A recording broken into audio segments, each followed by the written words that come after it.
Hello students, कैसे हैं आप लोग। आई एम अभिषेक सक्सेना और हम लोग पढ़ रहे हैं क्लास 9 का chapter that is coordinate geometry. ठीक है, हमने अब तक के बेसिक पॉइंट्स देखे थे कोऑर्डिनेट ज्योमेट्री के कि क्या मतलब होता है, कुछ डेफिनेशंस, कुछ बेसिक टर्म्स थे हमारे पास में। फर्स्ट एक्सरसाइज हमने कंप्लीट कर ली। अब हम चलते हैं सेकेंड एक्सरसाइज या फिर पर्टिकुलरली कोऑर्डिनेट ज्योमेट्री के एग्जैक्ट मतलब पर समझने के लिए कि एग्जैक्टली उसका मतलब क्या होता है। ठीक है, ओके, सो हम सबसे पहले एक एक करके जो हमने पहले पढ़ा है उसके बारे में बात करते हैं। आप लोगों ने नंबर सिस्टम पढ़ चुका है। देखो बच्चों, आपने 6th क्लास से नंबर सिस्टम के बारे में बात की है। व्हाट इज नंबर सिस्टम या नंबर लाइन। नंबर सिस्टम तो आपको पता है। What is a number line. Number line क्या होता है, हम किसी भी नंबर को एक लाइन सेगमेंट में या लाइन में रिप्रेजेंट करते हैं। जैसे अगर मुझे 3 रिप्रेजेंट करना है तो एक मैं इस तरीके से लाइन बना देता था और बीच में मैं 0 रखता था। यहाँ पर 1, यहाँ पर 2, यहाँ पर 3, यहाँ पर -1, -2, -3, इस तरीके से डिनोट करता था। बच्चों, क्या मैं इस तरीके से नंबर लाइन बनाता था। इस नंबर लाइन पर हम रियल नंबर्स, सारे के सारे रियल नंबर रिप्रेजेंट कर सकते हैं। मतलब इसमें हम रैशनल नंबर भी रिप्रेजेंट कर सकते हैं और इरैशनल नंबर भी रिप्रेजेंट कर सकते हैं। हमने फर्स्ट चैप्टर में, इस मैथ्स के फर्स्ट चैप्टर में हमने देखा how we can represent irrational number, how we can represent rational number. Rational number आपने 8th क्लास में सीखा था कि रैशनल नंबर मतलब अगर फ्रैक्शन में है या डेसिमल में है तो आप उसको किस तरीके से नंबर लाइन में रिप्रेजेंट करते हैं। और 9th क्लास में हमने देखा √2, √3 या कोई भी √3.7, √5.8 किस तरीके से हम नंबर लाइन पर रिप्रेजेंट करते हैं। इतनी बात क्लियर है आप लोगों को, इसमें कोई डिफिकल्टी।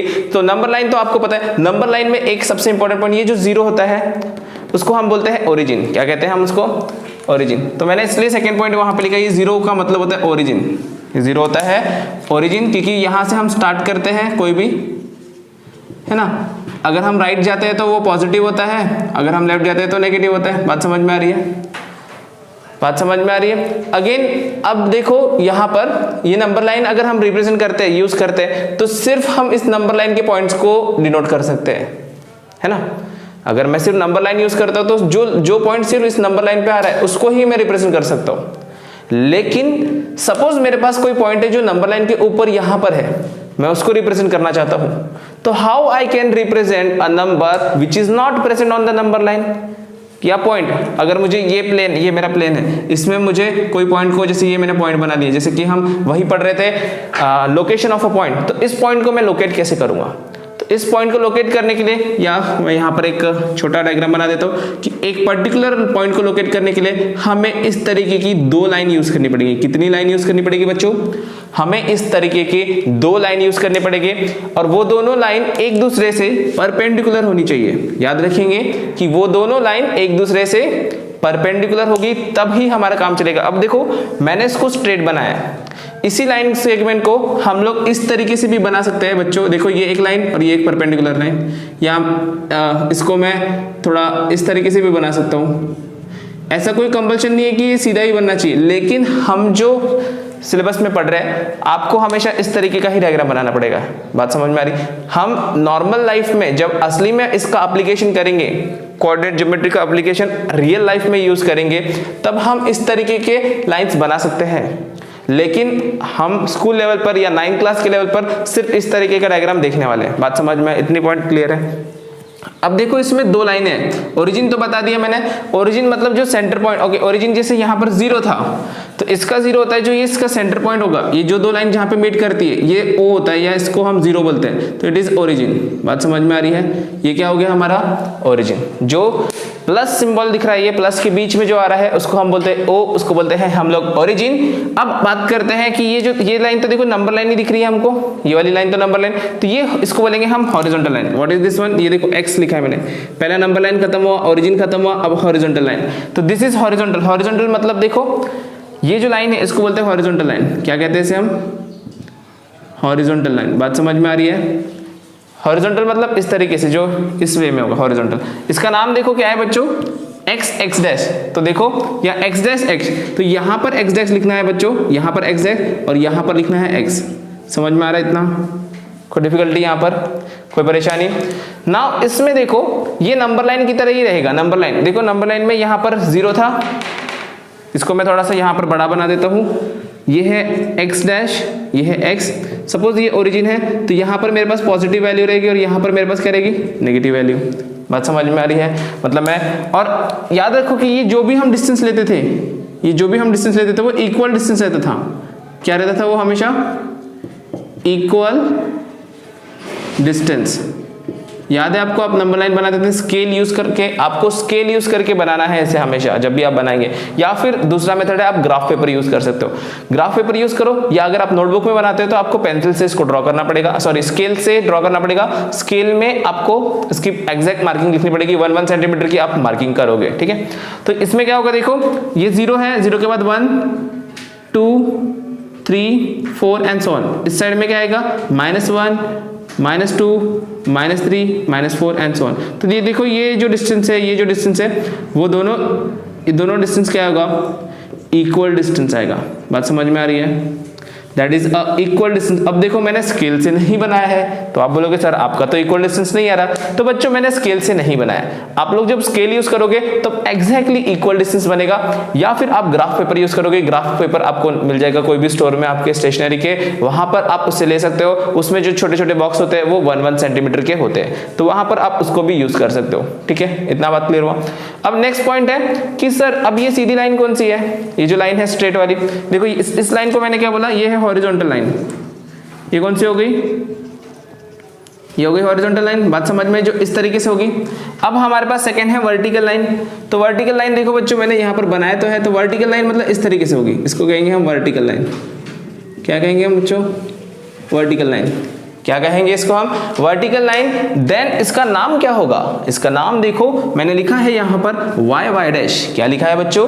y dash. तो ऊपर आएगा y, ध्यान दो यहाँ पर कि y डैश, ऊपर y लिखा है। यहाँ पर क्या लिखा था? लेफ्ट में x डैश लिखा था, क्योंकि x डैश मतलब इस साइड माइनस होता है और इस साइड प्लस। तो मैंने y ऊपर लिखा है, इसका मतलब सोचो डैश को नीचे लिखा है, y डैश को नीचे लिखा है, तो माइनस किधर आता होगा? नीचे। तो देखो ये इसका ओरिजिन आएगा यहाँ पर, इसके ऊपर अगर हम जाते हैं तो ये प्लस आएगा 1 2 3 एंड सो ऑन। नीचे आएंगे तो -1 -2 -3। तो इसके नीचे होता है नेगेटिव और ऊपर होता है पॉजिटिव। बात समझ में आ रही है?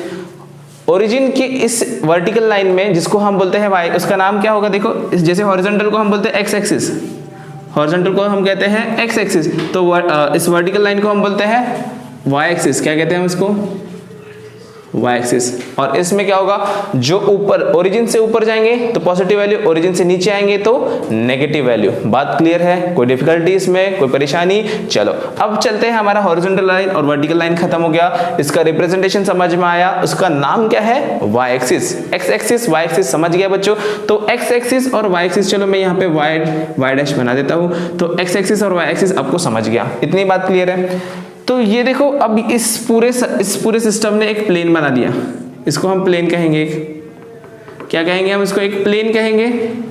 ये एक प्लेन है, तो x एक्सिस और y एक्सिस मिला के एक प्लेन बनता है। उसी प्लेन को हम कहते हैं बच्चों कार्टेशियन प्लेन। मैंने आपको स्टार्टिंग के लेक्चर में बताया था कि कार्टेशियन प्लेन नाम से हम कुछ वर्ड पढ़ने वाले हैं। तो x एक्सिस और y एक्सिस, अब देखो कोई भी प्लेन हो दुनिया में, हम किसी भी प्लेन पर x और y एक्सिस बना सकते हैं, पर वो प्लेन होना चाहिए, ऐसा नहीं रफ नहीं। प्लेन क्यों बोला है? जो स्मूथ सरफेस हो। देखो ये सीधा सीधा है, कहीं ऊपर ऐसे पहाड़ तो नहीं निकला है, गड्ढा तो नहीं है इसमें। तो अगर इसमें गड्ढा और पहाड़ ऐसे ऊपर नीचे रहेगा, मतलब if it is a rough surface we cannot make this xy plane, तब हम इस पे xy प्लेन नहीं बना सकते। जब ये प्लेन है तभी xy प्लेन बनाएंगे, और xy प्लेन को पहला नाम देते हैं कार्टेशियन प्लेन। अब क्योंकि कार्टेशियन ने डिस्कवर किया था इसको, कोऑर्डिनेट ज्योमेट्री हमने बताया था कि कार्टेशियन ने इसको डिस्कवर किया, हमने लास्ट लेक्चर में पढ़ा था, कार्टेशियन वाज द साइंटिस्ट। इसी को हम xy प्लेन भी बोलते हैं, इसी को हम कोऑर्डिनेट प्लेन बोलते हैं। तीन नाम है, तीनों का मतलब सेम रहेगा बच्चों, कोई भी डिफरेंस नहीं है। बात समझ में आई? क्लियर है यहां तक के? चलो अब नेक्स्ट पॉइंट हम पढ़ते हैं क्वाड्रेंट। तो बच्चों देखो जब x एक्सिस बन रही है और y एक्सिस बन रही है, तो ये प्लेन, ये पूरा प्लेन था 1 2 3 4 पार्ट में डिवाइड हो गया। ये पूरा प्लेन अगर ये नहीं रहता, सपोज ये प्लस नहीं बनाता मैं, तो ये पूरा एक सिंगल प्लेन रहता कि नहीं रहता? लेकिन मैंने x एक्सिस और y एक्सिस बना दिया, तो 1 2 3 4 4 पार्ट बन गए। तो ये पार्ट 1, ये पार्ट 2, ये पार्ट 3 और ये पार्ट 4। तो बच्चों ये याद रखना है, इसको मैंने एंटी क्लॉकवाइज बनाया। आपकी क्लॉक कैसे घूमती है? क्लॉक का कांटा ऐसे से आगे जाता है, तो उसका उल्टा अगर हम बना रहे तो उसको हम एंटी क्लॉकवाइज बोलते हैं। तो एंटी क्लॉकवाइज में बनाया 1 2 3 4। बात समझी? तो एंटी क्लॉकवाइज में ये first number, second number, third number, fourth number, इसको हम कहते हैं क्वाड्रेंट। क्या कहते हैं बच्चों इसको हम? क्वाड्रेंट। क्या कहते हैं? क्वाड्रेंट। ये हुआ फर्स्ट क्वाड्रेंट, ये हुआ सेकेंड क्वाड्रेंट, ये हुआ थर्ड क्वाड्रेंट, ये हुआ फोर्थ क्वाड्रेंट। बात समझ में आ रही है? कोई डिफिकल्टी? मतलब एक्स वाई एक्सिस ने एक्स वाई प्लेन को डिवाइड किया, उसको हम क्वाड्रेंट्स बोलते हैं। बात समझ में आ गई? क्वाड्रेंट का मतलब क्लियर है? किसी को कोई डिफिकल्टी? ठीक है, अब चलते हैं हम लोग एक्स कोऑर्डिनेट और वाई कोऑर्डिनेट, जो कि हमारे लिए सबसे इंपॉर्टेंट पॉइंट है कि एक्स कोऑर्डिनेट क्या होता है और वाई कोऑर्डिनेट क्या होता है, क्योंकि ये जो हम चैप्टर पढ़ रहे हैं इसमें आपको पॉइंट की लोकेशन बतानी है। तो देखो ये जो क्वाड्रेंट्स है, ये क्वाड्रेंट्स की अगर हम बात करते हैं तो देखो इस डायरेक्शन में पॉजिटिव है, इस डायरेक्शन में पॉजिटिव है, तो ये क्वाड्रेंट पॉजिटिव क्वाड्रेंट रहेगा। इसको हम पॉजिटिव क्वाड्रेंट बोलते हैं। क्या बोलते हैं इसको हम? क्यों? क्योंकि एक्स का ये पोर्शन पॉजिटिव होता है, ये पोर्शन भी ऊपर का भी पॉजिटिव होता है वाई का, तो ये कौन सा क्वाड्रेंट हो गया? Positive quadrant. अब देखो यहाँ पर प्लस माइनस, यहाँ पे प्लस है, यहाँ पे माइनस, तो इसको कुछ नहीं बोल रहा है। इसको यहाँ पे भी प्लस है और इस साइड माइनस है, तो कुछ नहीं बोल रहा। लेकिन ये जो क्वाड्रेंट है देखो, ये वाला माइनस होता है, वाई का नीचे वाला माइनस होता है और एक्स का लेफ्ट वाला माइनस होता है, तो जो थर्ड क्वाड्रेंट होगा वो नेगेटिव क्वाड्रेंट होगा। बात समझ में आ रही है क्या? पॉजिटिव क्वाड्रेंट कौन सा है? फर्स्ट वाला पॉजिटिव क्वाड्रेंट, थर्ड वाला नेगेटिव क्वाड्रेंट। क्लियर बच्चों? अब चलते हैं एक्स कोऑर्डिनेट और वाई कोऑर्डिनेट। यही सबसे मेन पॉइंट है। एक्स कोऑर्डिनेट को दूसरा नाम है एब्सिसा। बच्चों क्वेश्चन में आपको एब्सिसा पूछा जाता है तब आप कंफ्यूज होते हैं कि एब्सिसा मतलब क्या हो। तो एक्स एक्सिस या सॉरी एक्स कोऑर्डिनेट को बोलते हैं एब्सिसा और वाई कोऑर्डिनेट को बोलते हैं ordinate, what we call ordinate. समझ में आ रहा है? तो अब ये है क्या? क्वेश्चन आता है सर वो एब्सिसा है, ऑर्डिनेट है, लेकिन वो है क्या सर? बताइए मुझे कि वो होता क्या है। तो देखो मैं फिर से, अब देखो इसको मैं ड्रॉ करने के लिए मैं फिर से एक्स वाई प्लेन बना रहा हूँ, लेकिन थोड़ा सा सिर्फ मैं फर्स्ट क्वाड्रेंट या मतलब थोड़ा इसको फर्स्ट क्वाड्रेंट को थोड़ा बड़ा बना देता हूं मैं, चलो ताकि आपको समझे। ये मैंने इस तरीके से बनाया, ये है एक्स, ये एक्स डैश, इसको छोटा बना दिया मैंने, सिर्फ मैंने फर्स्ट क्वाड्रेंट बनाया। बात समझ में आ रही है क्या? ये हुआ वाई, ये हुआ वाई डैश। इससे समझो पहले एक एग्जांपल। इसमें पहले आपको मार्किंग करनी पड़ेगी। सबसे पहले मार्किंग मतलब ये ओरिजिन है, ये 0, ये 1 2 3 4 एंड 5, यहाँ पर 1 2 3 4। चलो अब ये आप जब नोटबुक में बनाओगे तो एकदम इक्वल डिस्टेंस बनेगा। यहाँ पर इक्वल डिस्टेंस मैं नहीं बना पाऊंगा बच्चों, आप समझने की कोशिश करो कि कैसे मैंने किया है। आप 1 सेंटीमीटर का स्केल लोगे, स्केल से एक लाइन खींचोगे, वहां 1 सेंटीमीटर बनाओगे, ऊपर भी 1 सेंटीमीटर बनाओगे, या फिर आप ग्राफ पेपर यूज करेंगे। दो ऑप्शन है आपके पास। अब देखो हम इस चैप्टर को पढ़ क्यों रहे हैं? फर्स्ट एक्सरसाइज में हमने क्या देखा? To locate a location of some object. Class में बेंच का लोकेशन, सिटी में एक बिल्डिंग का लोकेशन, इस बोर्ड में एक पॉइंट का लोकेशन। तो चलो मैं यहाँ पर एक पॉइंट बनाता हूँ, जैसे कि मैं इसको थोड़ा सा सिस्टमैटिक तरीके से बनाने के लिए, क्योंकि आप कॉपी में बनाओगे तो आपको पॉइंट मिल जाएगा। ये सपोज पॉइंट ए है, ये पॉइंट ए है और मुझे पॉइंट ए का लोकेशन बताना है बच्चों। क्या बताना है? पॉइंट ए का लोकेशन। तो पॉइंट ए का लोकेशन बताने के लिए हमने जैसे लास्ट लेक्चर में कहा था कि प्लेन में किसी पॉइंट का लोकेशन बताने के लिए हमें दो चीज डिफाइन करनी पड़ती है। याद है आपको? हमने कहा था कि दो चीज डिफाइन करनी पड़ती है। तो इस ए को डिफाइन करने के लिए हमारे पास दो चीज होनी चाहिए। तो दो चीज कैसे लाएंगे? देखो, तो हमारे पास है एक्स कोऑर्डिनेट और वाई कोऑर्डिनेट। क्या है? तो एक्स कोऑर्डिनेट सबसे पहले मैं बता रहा हूं एक्स कोऑर्डिनेट। देखो वो कोऑर्डिनेट है एक्स, एक्स का कोऑर्डिनेट, लेकिन डिस्टेंस क्या रहेगा? देखो ये जो डिस्टेंस आ रहा है, देखो ये जो डिस्टेंस है, डिस्टेंस कितना हो रहा है? मतलब सी दिस डिस्टेंस, ये कितना डिस्टेंस है? देखो y एक्सिस को परपेंडिकुलर, एक्स कोऑर्डिनेट मतलब X coordinate means distance perpendicular to y axis. देखो ये y एक्सिस को परपेंडिकुलर हुआ, ये डिस्टेंस y एक्सिस को परपेंडिकुलर है या नहीं है बच्चों? बताओ। ये जो लाइन मैंने बनाई वो y एक्सिस को परपेंडिकुलर है, a तक ही जा रही। तो ये डिस्टेंस कितना है? देखो 3 है, दिख रहा है 3। तो हम इसको लिखेंगे यहाँ पर 3। बात समझ में आ गई? 3 मतलब x कोऑर्डिनेट मतलब y एक्सिस का परपेंडिकुलर, y एक्सिस को परपेंडिकुलर। और अगर मैं y कोऑर्डिनेट बोलूंगा तो फिर क्या हो जाएगा? देखो उल्टा हो जाएगा इसका। y कोऑर्डिनेट मतलब distance perpendicular to x axis. तो देखो मुझे y कोऑर्डिनेट चाहिए, तो इस पॉइंट से यहाँ पर x एक्सिस को मैं परपेंडिकुलर बनाऊंगा तो ये डिस्टेंस कितना दिख रहा है मुझे? ये डिस्टेंस कितना दिख रहा है? देखो 2 है, कितना है 2, तो 3 2। हम हमेशा कोऑर्डिनेट को लिखते हैं पॉइंट का नाम x सॉरी ए बी, कोई भी पॉइंट का नाम लिख लो, p x coordinate and y coordinate. बात समझ में आ रही? पहले x कोऑर्डिनेट आता है मतलब एब्सिस आता है, दूसरे नंबर पे y कोऑर्डिनेट आता है y, ठीक है। इसको हम ब्रैकेट में लिखते हैं। अब हम इसके बाद हम कुछ क्वेश्चन सॉल्व करेंगे जिससे आपको ये पॉइंट क्लियर हो जाएगा। अब मैंने ये फर्स्ट क्वाड्रेंट लिया था इसलिए दोनों प्लस आए, अगर मैं दूसरा क्वाड्रेंट लेता तो दूसरी वैल्यू आती। बात समझ में आई? लेकिन पहला क्या लिखना है, x की वैल्यू लिखना है, दूसरी y की वैल्यू लिखनी है। बात समझ में आई? x की value first, then second y की वैल्यू। क्लियर है इतना पॉइंट? तो जल्दी से इसको नोट करेंगे, समझ में आ गया होगा, और हम फिर कुछ क्वेश्चन सॉल्व करने की कोशिश करेंगे। ओके, सो हम लोगों को समझ गया कि what is x axis, what is y axis, X Y plane समझ गया बच्चों। अब मेन इंपॉर्टेंट पॉइंट, जैसे कि मैंने आपको बताया, पॉइंट की लोकेशन डिटरमाइन करना आप लोगों को आना चाहिए, मतलब आना ही चाहिए, क्योंकि इस चैप्टर में भी वो क्वेश्चन हम सॉल्व करने वाले हैं और नेक्स्ट चैप्टर में भी, और 10th में इसके ऊपर आपको फ्री में 4 मार्क्स मिलते हैं बच्चों। इसलिए ये टॉपिक आपको बहुत अच्छे से आना चाहिए। थोड़ा बहुत आपने 8 में भी पढ़ा है, x एक्सिस y एक्सिस आपको समझ ही गया है, बीच में ओरिजिन होता है, ये समझ गया। अब मेन पॉइंट है कि कोऑर्डिनेट कैसे लिखना है, कि एक्स वाई जो मैंने अभी लास्ट में बताया था, एक्स वाई कैसे लिखना है। तो देखो एग्जांपल 1 और 2 मैंने एक साथ ड्रॉ कर दिया। तो पहले मैं सॉल्व करता हूं एग्जांपल 1। ये देखो L M N S दिख रहा है, मुझे दिख रहा है ना। तो एक हर एक के कोऑर्डिनेट में लिखने की कोशिश करता हूं कि क्या आएगा। चलो